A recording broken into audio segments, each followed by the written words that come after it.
Баршаңызға сәлем, менің есімім Жанар. Өте әдемі көрінетін дастарханның көркі, дәмі өте керемет торт секілді слоеный мерекелік салаттың рецептімен бөліскім келеді. Видеоны соңына дейін көрулеріңізді сұраймын.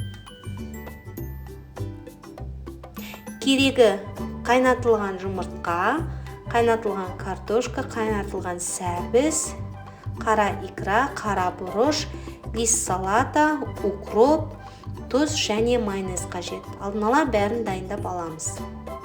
Лист салатаны майдалап турап ыдысымызға саламыз. Форма беру үшін тортқа арналған круг қойсаңыздар болады.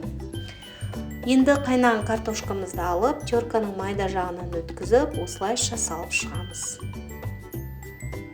Нығыздап саламыз, қасықпен тегістейміз. Онан кейін майонез, қара бұрыш, татымына қарай тұз саламыз. Осылайша майонезімізді қасықпенен жағып шығамыз.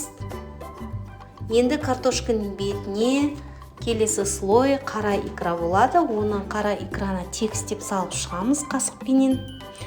Онан кейін қара икраның бетіне пияз салсаңыздар да болады, салмасаңыздар да болады. Мен майдалап пиязды турап салып шығамын.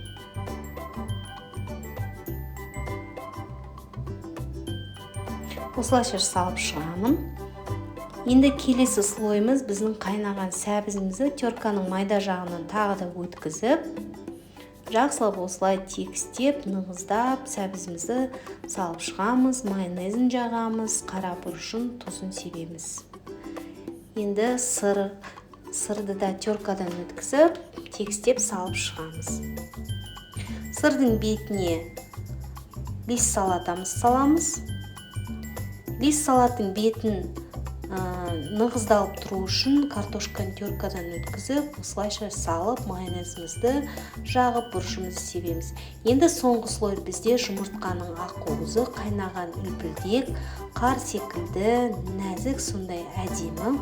Оны теркадан өткізіп, осылайша соңғы слойымызды жақсылап салып шығамыз. Тегістейміз қасықпен, нығыздаймыз, майонезімізді жағып. Мінекей салатымыз дайын болды. Енді әдемілейміз. Майдалап туралған укропты шет-шеттеріне осылай қасықпен қойып шығамыз. Онан кейін жұмыртқаның сарысын майдалап турап қойып шығамыз. Онан кейін қара икраны осылайша әдемілеп қойып шығамыз. Осылай сәндейміз салатымызды.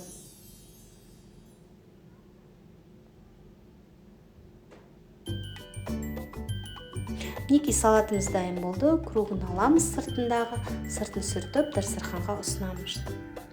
Осылайша әдемі мерекелік салатымыз дайын болды. Слоеный, дәмі өте керемет. Дастарханның көркі. Сіздер де міндетті түрде осы рецептпен дайындап көрсеңіздер болады. Сіздерге ұнайды деген ойдамын. Сіздермен болған мен Жанар. Каналыма тіркеліп, лайк басып, комментарий қалдыруды ұмытпаңыздар. Барлықтарыңызға ас болсын.